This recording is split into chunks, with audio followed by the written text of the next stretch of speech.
It's very cold. Yes, I know. See the youngsters grouped on this side, isn't it? They are warming up. It's really good to have you in the house of God.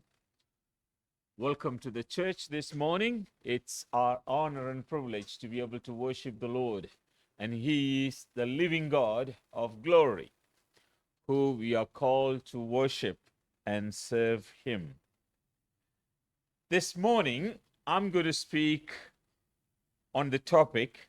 It should be written pressing on rather than press on. The expression press on just sounds like you turn on something, doesn't it? It just sounds like you turn on, press on. Probably it also implies you press on the pressing on. That's what it simply means. Okay, we are going to just focus upon that based upon the passage that we read, pressing on. Let's read this passage, Philippians chapter 3, verses 10 to 14. It says, as Janice read this morning, I want to know Christ, yes, to know the power of his resurrection and participation in his sufferings, becoming like him in his death, and so somehow attaining to the resurrection from the dead. Not that I have already obtained all this or have already arrived at my goal, but press on or pressing on to take hold of that for which Christ Jesus took hold of me. Brothers and sisters, I do not consider myself yet to have taken hold of it. But one thing I do, forgetting what is behind and straining toward what is ahead. I press on toward the goal to win the prize for which God has called me heavenward in Christ Jesus. Now, I'm going to just take the phrase pressing on or press on. Paul repeatedly uses that expression in this passage. That's what we're going to talk about today. To begin with, let me ask you, how often do you, or how quickly do you pick up tasks, goals, and commitments? And how quickly you try to give in? Hello? Two questions, but related. How quickly you commit yourself to tasks, to things that you choose and say, okay, I want to do this. This is it. I want to do it. And then how easily you try to give up. Nobody is smiling. Nobody is giving me any indication that you give up or give in, but rather you're all committed, which is brilliant. I'm talking to a bunch of angels here. Human beings tend to take tasks and they easily give up sometimes. Not all of us, but some. Okay? I don't know how quickly we give up on things. But today, let's explore this, the meaning of this phrase, pressing on, to be able to understand what involves in it. To explore that, let's talk about the context of the passage in which Paul is speaking here. Paul is writing this. The context is the flesh versus spirit. In other words, he's talking about the fleshly claims that we make to things. Say, for example, he says, I'm a Hebrew of Hebrew. If I want it, I can put my trust in my flesh. I can claim things that are important to my tribe. I'm a tribe of the Benjamin, and I'm a Hebrew. I can do so many things. I'm a Pharisee. I had circumcision. These are all glorious things in a Hebrew culture, in a Judaistic religion. So Paul says, am I putting so much trust, so much emphasis to the flesh? or to the Spirit. And then also he talks about gain versus Christ, in which he says, verses 7 to 9, he says, what am I boasting about? Am I boasting about the physical gains, those things that are profitable, those things that are good for me, those things that I think are important and very, very good for my life? Or I am exalting myself in Christ. In this passage, 7 to 9, Paul says, for the excellency of knowing Christ, I count everything else as rubbish. My education as rubbish. My qualifications as rubbish. My money as rubbish. My home as rubbish. So Paul says that the one thing I want, which I consider to be the beneficial thing to me, is Christ. Knowing Christ is excellent. So I'm comparing here all my gains, all profitable things. I count them as rubbish and move on to hold on to Christ. This morning, do you have a challenge of that kind? Sometimes we put a lot of trust in flesh. We put a lot of trust in our gains and benefits and our resources rather than Christ. And there are also Paul talking about intellectual versus intimacy in the background. In other words, am I putting a lot of emphasis to my brain, knowledge, my skills, abilities, or do I put more emphasis to intimacy? He says in verse 10, I want to know the power. I want to know him and the power of his resurrection and the fellowship of his suffering. And I want to be with him. In other words, it's intimate relationship with Christ he is aiming for. Now, finally, he also debates between temporal versus eternal, which is important for us today. Paul would say, I am aiming for something that is lying ahead of me. I'm not confining myself to the circumstances here. Sometimes our circumstances here in the current situation is not favorable. Say, for example, this morning, very cold. It's not very comfortable. I think the air condition is also giving us cool air rather than hot.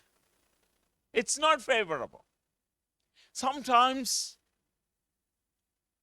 finance may not be favorable. Sometimes the uni education may not be favorable. And we have a lot of work to do and job to do and then family to run and other things to do, church activities. It's not favorable. It's not comfortable.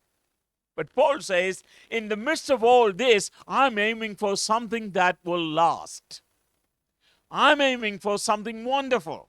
I'm aiming for something eternal, which will last forever rather than things that are temporal and passing and they are temporary. Okay? Given the context, this is the context. Flesh versus spirit, gain versus Christ, intellectual versus intimacy, and temporal versus eternal.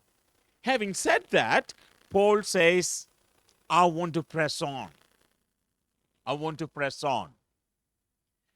Now, surrounded with all the circumstances, surrounded with all the reality of life, he says, I want to press on. What that means?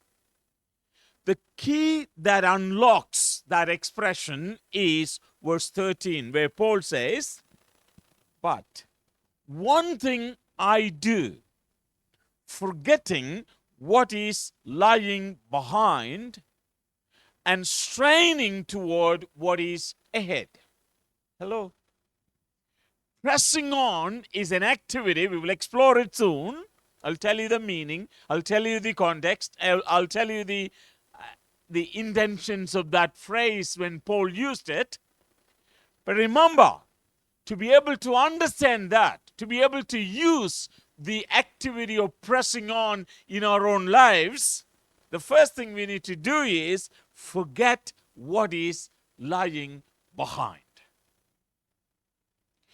at least those things that are not good, those things that are not encouraging, those things that will not support you to blossom, will not support you to grow, will not support you to be encouraged and strengthened to be able to go forward in life. Paul says, yes, I have something to forget. Who is talking about? This is Paul talking about, remember, my friends. I have, as an apostle who received the abundance of God's revelation, as someone who received all the giftings of God, established this many churches, wrote more than half of the New Testament, he says, I have something to give up. Do you reckon we have something to give up? At least to forget? Definitely all of us have. He says, to be able to press on, I must give up something, or I must forget something. What is he referring to? He's referring to the life he lived in the past, and he is referring to the way he persecuted the church.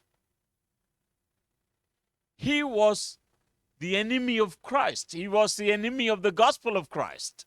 And he persecuted the church. And he is regretting for that now. It's not a good past. He killed people, tortured them.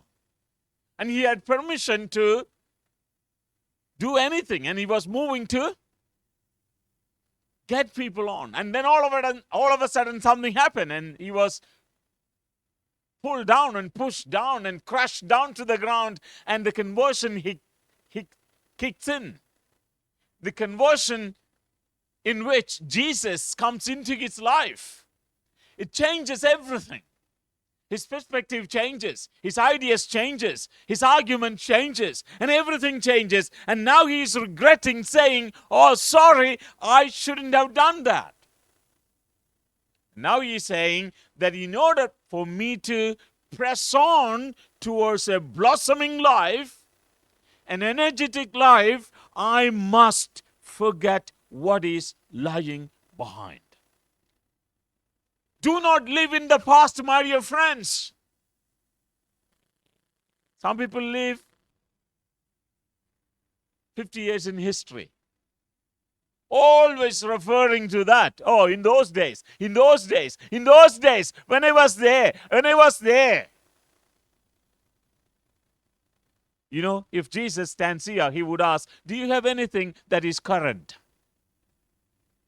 Some people even come to the pulpit and say, in 1997, I did this. In 1978, I did this. Hey, Jesus would ask, do you have something now happening? Don't live in the past. Don't blame people saying, of course, people may have put you to tears and trouble and pain and all those things because of their actions. But don't refer to them saying, oh, because of him. He did that. She did that. And that happened because of this church and so on. Don't refer to that, but rather leave it. At least for your sake, forgive yourself. Forgive the past. Forget upon it. Things that do not help you now, forget.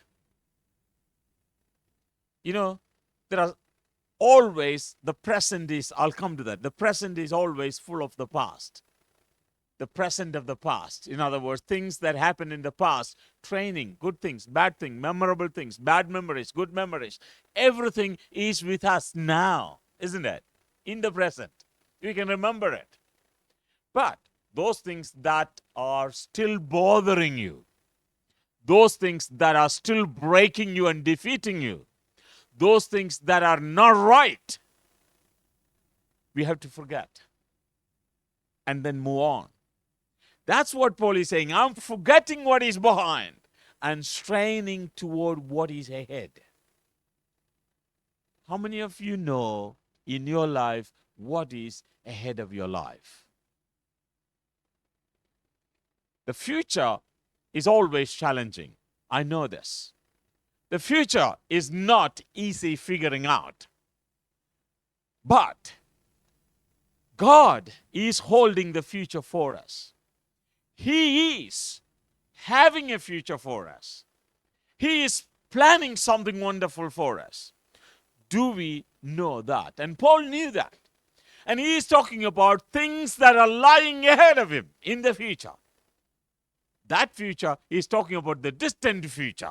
It's not only the immediate future of this world, but also he's talking about the distant future in which the resurrection of the saints. When Christ is going to come, we are going to rise from the graves. We are going to put on the celestial, glorious bodies, and we are going to fly in the air to be with God. That is ahead of us. Eternity. Being with God. Leaving all the sufferings of this world and moving into that wonderful world. Now, Paul is saying, I'm pressing on here. See, he is placed in between two things.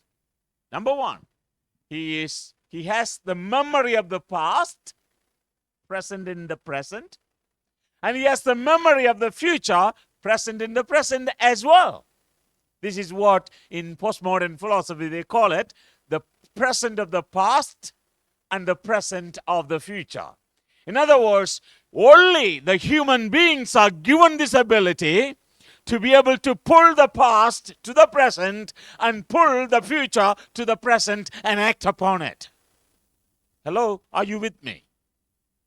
Those people who act now, those people who act right now will have a future. Do you know why? Okay, let me give you this.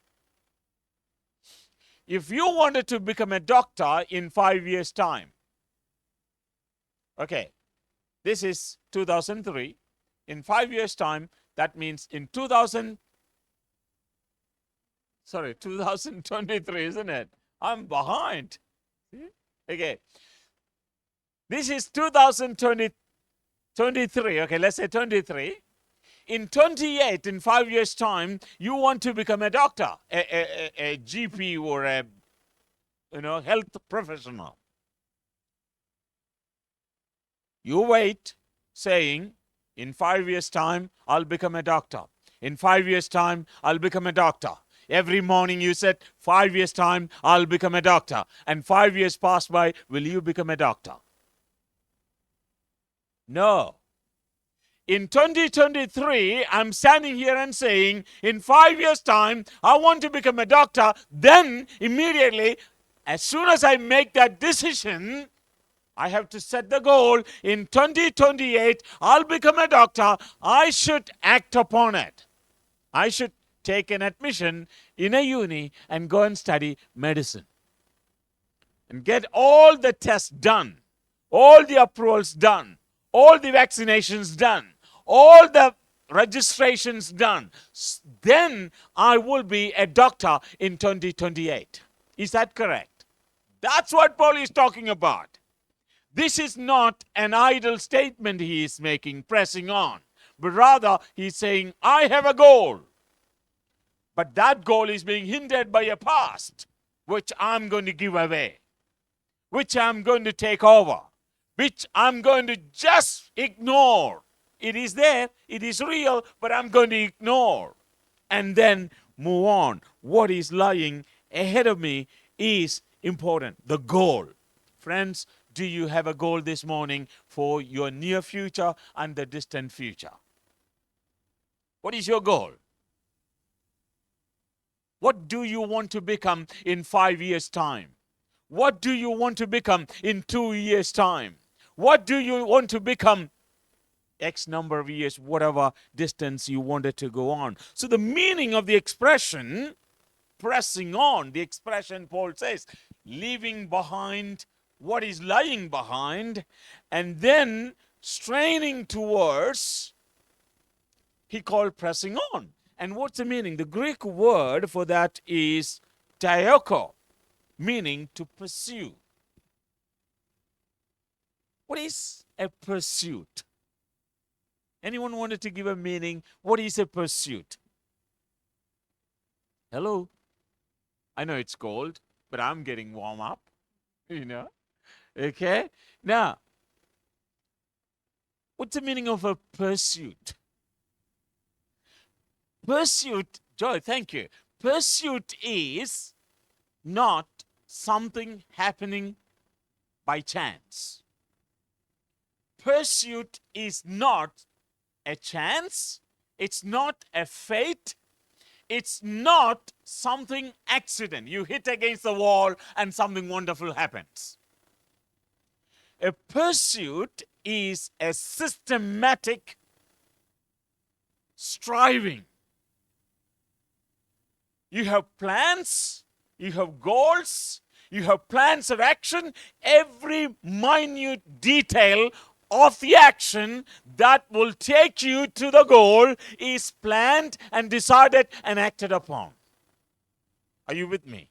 In other words, it's just like saying, okay, you wanted to do the praise and worship today.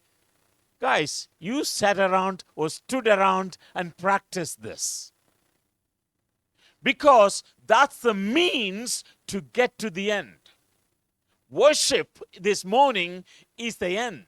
What's the means? Means is practice, choosing the songs, and then people have worked together to bring that worship to us this morning.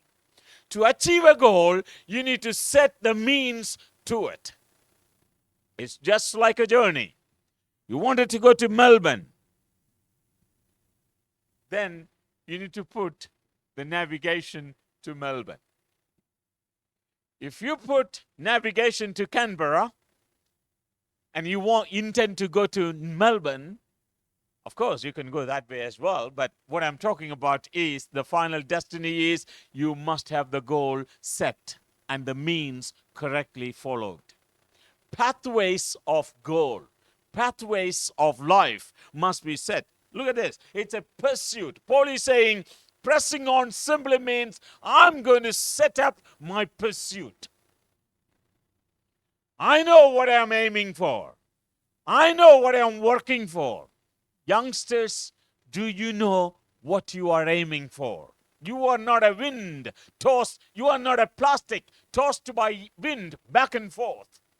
You must have determination. You must have goals. You must have purpose in life. You must know what you are doing and what you are not doing. Never say, I will see what comes on my way. No. Of course, we will make mistakes, okay? That's okay. So the phrase pressing on simply means intense and continuous pursuit of life. It is not one day, early in the morning, you say, I'm going to do this gym thing. I'm a failure in this, so I can talk about it. One morning, we get up, full on, gym and dieting. And the next morning, oversleeping, overeating. No, that's not what we are talking about. We are talking about consistency, intense and continuous pursuit of life. That does not mean 24/7. That does not mean all 7 days. That does not mean anything like that. But there must be consistency and constancy. You set the goal and continue to do what you need to do. It's an act of exerting continuous pressure. Continuous pressure all the time. Okay, it's just like, okay, I'll come to that after some time. So the meaning could be, the phrase also means continuous, consistent, intense acceleration. You know, it's just like a driving mode. You're going to go to, I think the best road I drove in Australia is a road from Sydney to Brisbane. Man, you can close your eyes and drive. Just accelerate. Okay? So when you are giving your acceleration, pressing that button, the car simply goes. Okay? But we keep on doing it. We keep on doing it until we reach it. Sometimes we break it because of the hazards in the road. Sometimes we wanted to stop in between and give some rest to the machine. And also we need some rest and refueling ourselves, eating some food, don't we? Emptying stuff and recharging stuff. And we will do that. There's a balance of up and down. But Paul is talking about we never stop this acceleration. Pressing on towards the goal is not a one-day thing or a week thing. But until you reach the goal, you keep on accelerating. Keep on pressing. Never, never, never give in. This is why I asked you earlier, how quickly, how easily do you pick jobs, goals, commitments, and how easily do you drop it? One of the greatest qualities of a person or a personality, strong personality, is if you have chosen something, you never surrender that.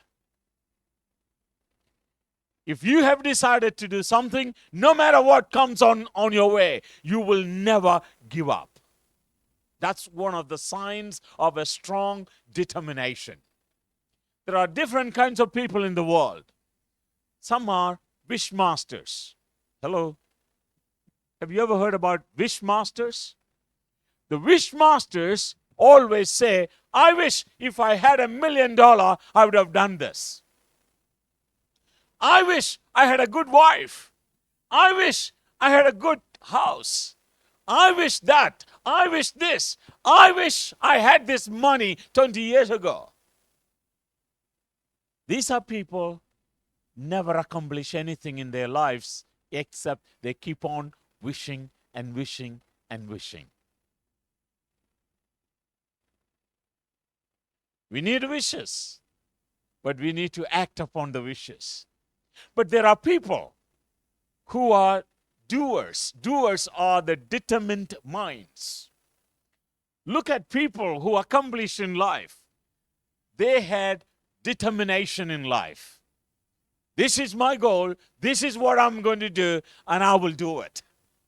No matter what comes on the way. Let me give you a Christian example. William Carey, I don't know if you heard about, who said, attempt great things from God, for God, and expect great things from God. He was a cobbler. Cobbler is someone who makes shoes. And he was in London. And he was part of a brethren church. And then while reading and listening to the gospel, he felt that God called him. So he went to the church and said, God is calling me to go to India to preach the gospel and translate the Bible, but this man is illiterate.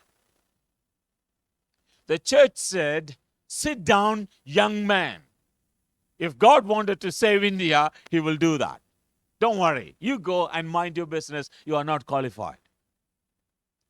This man, William Carey, sat in the streets of London. While making shoes, he read scripture, studied language, and he finally came to India, a place called Calcutta. And he came with his wife and kids, and he had some money in his hand. They came by ship, and on the first day, while alighting from the ship, all the money they had fell into the ocean. Empty-handed, they landed in Calcutta and started preaching the gospel. All the high-class Brahmins started hating William Carey. And he translated bits and pieces of the Bible, and he studied that language, Sanskrit, Tamil, and so many other languages. And then he started translating Bible into Indian languages. You know, some of the enemies of the gospel burned his godown with all the translated manuscripts. And this man also faced another challenge. His wife turned mad. His son dies. And then it's very bad for someone to bury their own son. In India, in that caste and cultural things that we have. So finally, he did not give up. Do you know how many languages he translated Bible into? 40 languages of India he studied and translated Bible into. That's determination. Nothing on the way will stop the goal. Sometimes people destroy your goal. Sometimes people detour you. Sometimes people resist you and stop you and distract you. Even then, you don't lose your goal and you restart all over. This morning, friends, can you or are you ready to continuously, consistently, intensely accelerate your life into the goal that God is calling you into? It is an intense and continuous speeding up. Keep on doing and you never stop. So thus it is a holistic action that involves body, soul, spirit of a person. To achieve a determination, a goal, you need your whole body fit, your mind fit, and your spirit fit. Do you believe this? Some people believe only I need the sharp mind. Some people think I need to be only spiritual. I'll tell you, brothers and sisters, you need a healthy body as well. Whatever your mind thinks, the body must be able to perform. For that, we need a fitting body, a body that is energetic, healthy, and it is flexible, and it will obey your orders.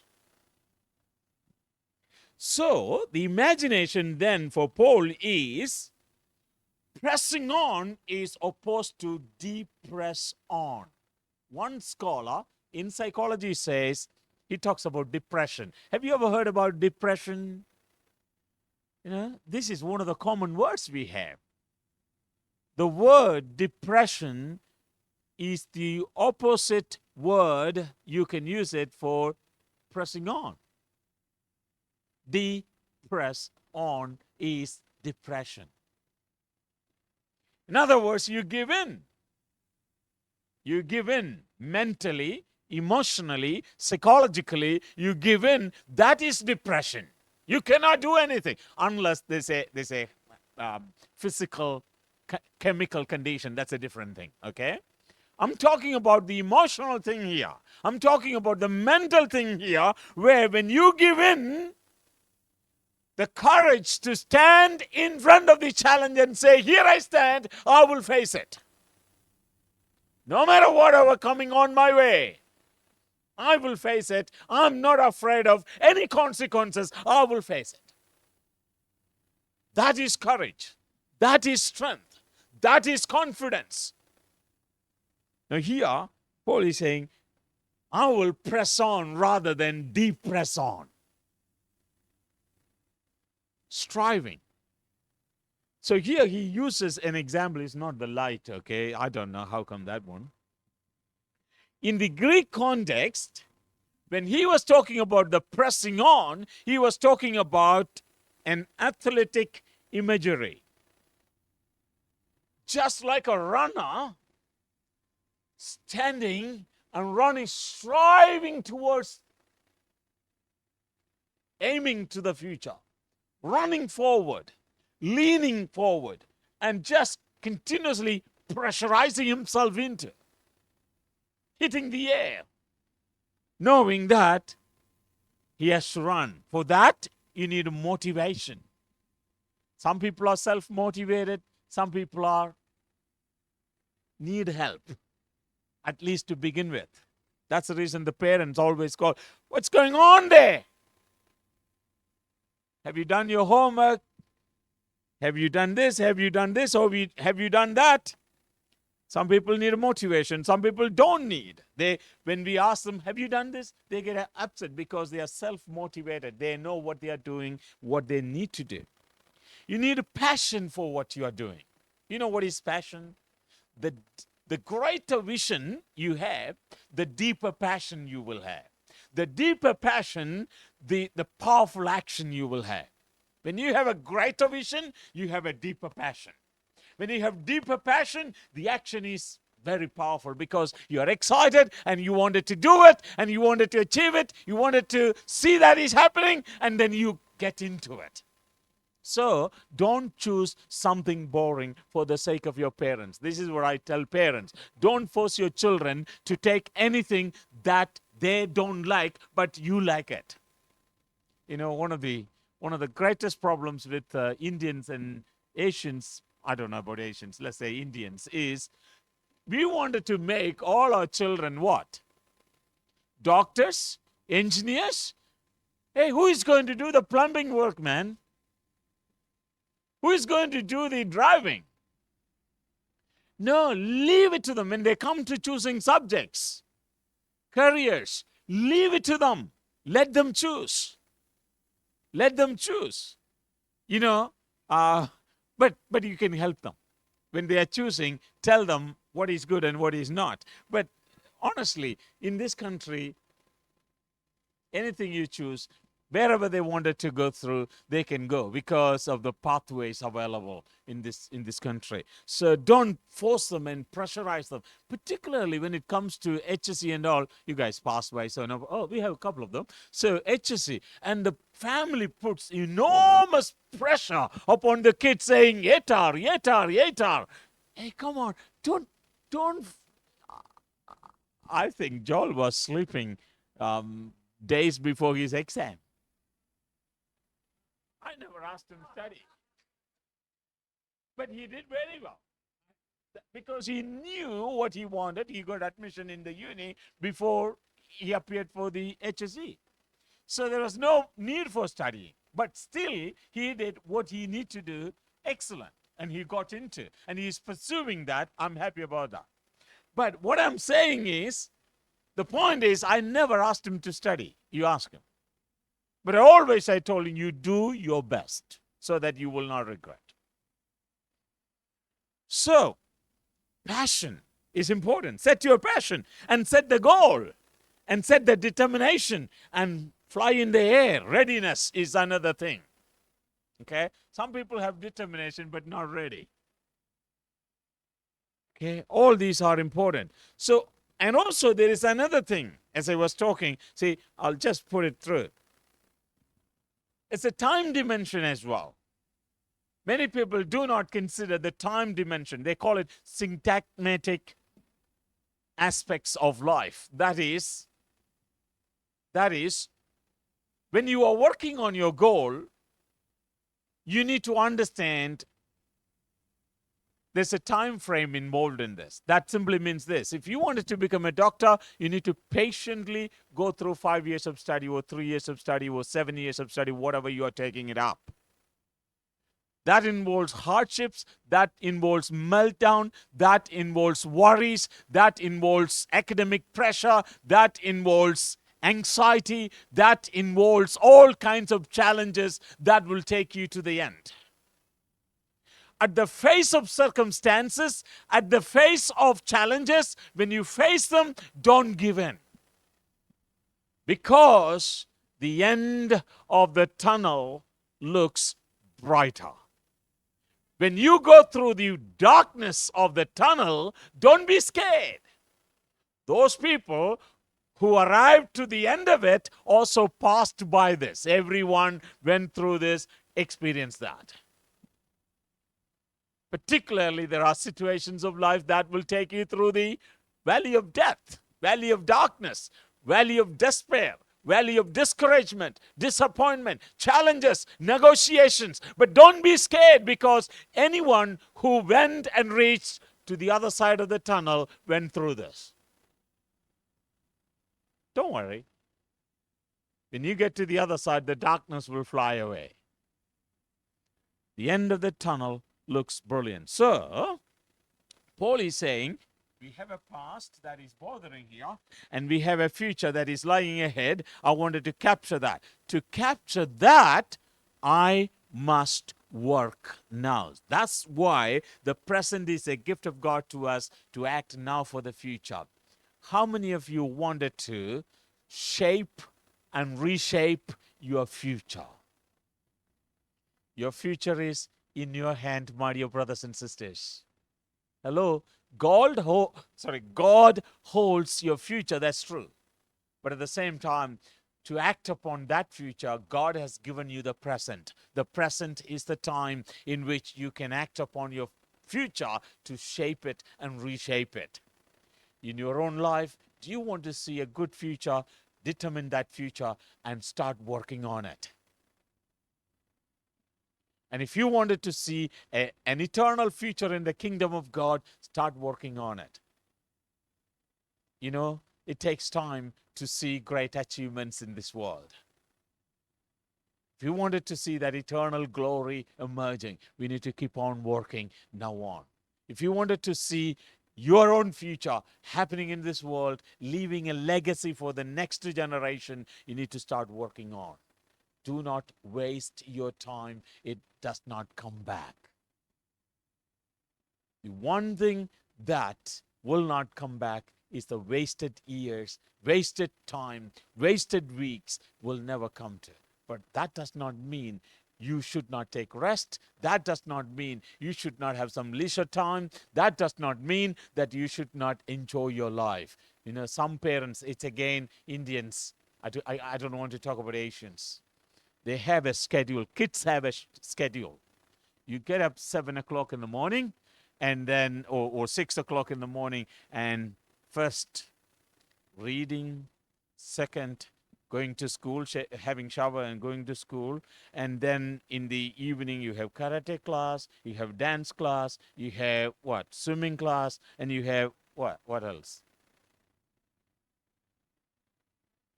All classes. These kids have no time to go to toilet. They are running from one to the other. I'm not against teaching skills like swimming and all, okay? Defense, that's good. Exercise, that's good. Everything is good. But don't kill the kids. I know you have money. Parents have money to invest in kids. They have good ambitions to make their kids to become XXXXX. Don't kill their passion. Let them relax. Let them enjoy a little bit of what they need to do. Some gaming, some kind of exercise, but they need to be balanced in everything. Don't kill them. Help them focus in a couple of things and excel in that. Now, all that I want you to know is this, brothers and sisters. Isaiah 43 verse 18, which I preached, the first sermon down there this year, was this. Forget, God is saying, forget the former things. Do not dwell on the past. See, I'm doing a new thing. Now it springs up. Do you not perceive it? I'm making a way in the wilderness and streams in the wasteland. The point is this. Do not dwell in the past of your mistakes, of your fallenness, of your failures. Do not dwell in the future saying, I will, I wish, I wish. Rather, live in the present, making use of the past, and also striving towards the future that you have, which is your determination. Pressing on. I have one more sermon on this for the next time. Pressing on has another dimension, which I'll speak about when I come back from India. May God bless you today with this. Pressing on means continuous acceleration of effort and energy now with a goal to the future. Set your goal, have a determination, have a passion, and strive towards that. Never, never, never give up. May God bless you. Thank you very much.